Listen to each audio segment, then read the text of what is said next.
When I was a little girl, my grandma was always in the kitchen, whether it be for breakfast, lunch, dinner, but my absolute favorite was dessert.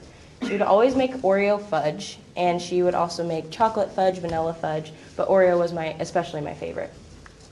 One time when I was in elementary school around 4th grade, she asked me to come and help her, and so I came in the kitchen, and I was really surprised how easy it was. She just talked me through it, and I did it. So that's what I'm here to share with you today. So I have a lot of ingredients, but it does cost around $10 when you're done. So I have 3 cups of sugar, which I've already added into the mixture, so it goes a little quicker. I have 2/3 cup of half and half. I have a whole stick of butter. I have a bag of white chocolate chips.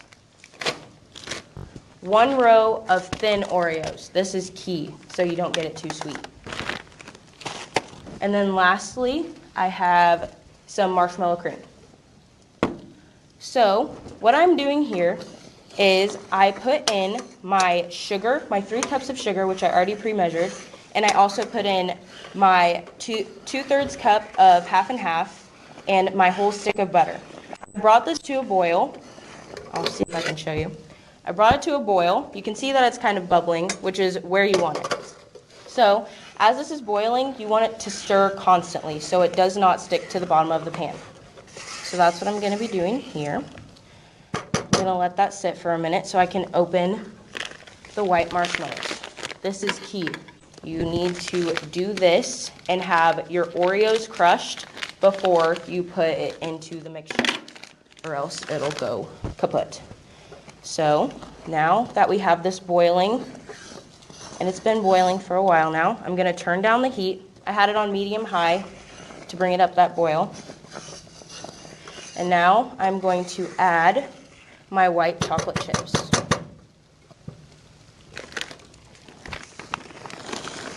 You want to make sure to do this very slowly,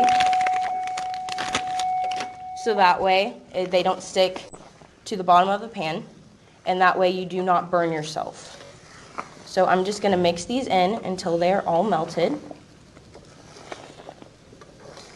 which takes a minute because they're kind of clumped together, but once they start to spread out, it becomes a lot easier. Now that it all is melted together, I'm going to take my marshmallow cream, open that up,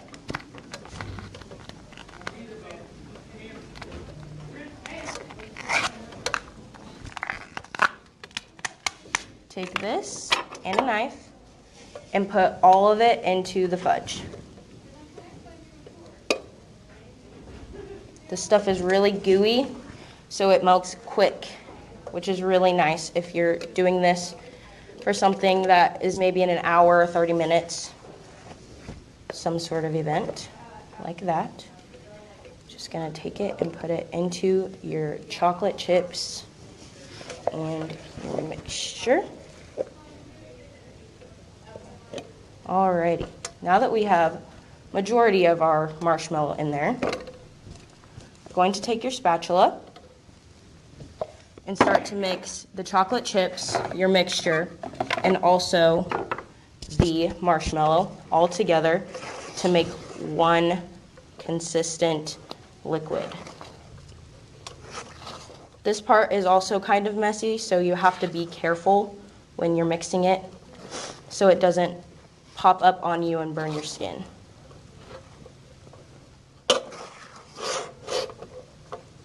Alrighty. Now that the marshmallow is all mixed in, we're going to be taking our Oreos, which I have pre-smashed. You're going to use 1 layer of thin Oreos, smash it in a gallon bag, and we're going to pour those into our mixture. And then you're also going to take 1 teaspoon of vanilla, and you're going to put that in as well.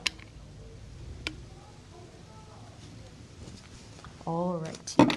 Now we are going to mix that for about 2 minutes, however long it takes to get everything all mixed together, because you don't want giant chunks of Oreo in one bite.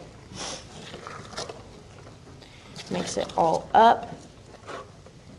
And like I said, this is good for family time because you can just talk through it and you can have little siblings help. Not too much to ask. They can do all the pouring if you want. Alrighty. Now that I have what I think is consistent, you should have a mixture somewhat like this, kind of really runny, and that's what you want for your fudge. You don't want it to be clumped up because you don't want a giant bite of marshmallow or a giant bite of Oreo. You just want everything all together. Now you're going to be taking some Pam spray. You're going to be doing a thin layer in the bottom of a 9x13 pan. That's the quantity I'm making for, by the way, a 9x13. You're going to take your mixture and just pour it into your pan.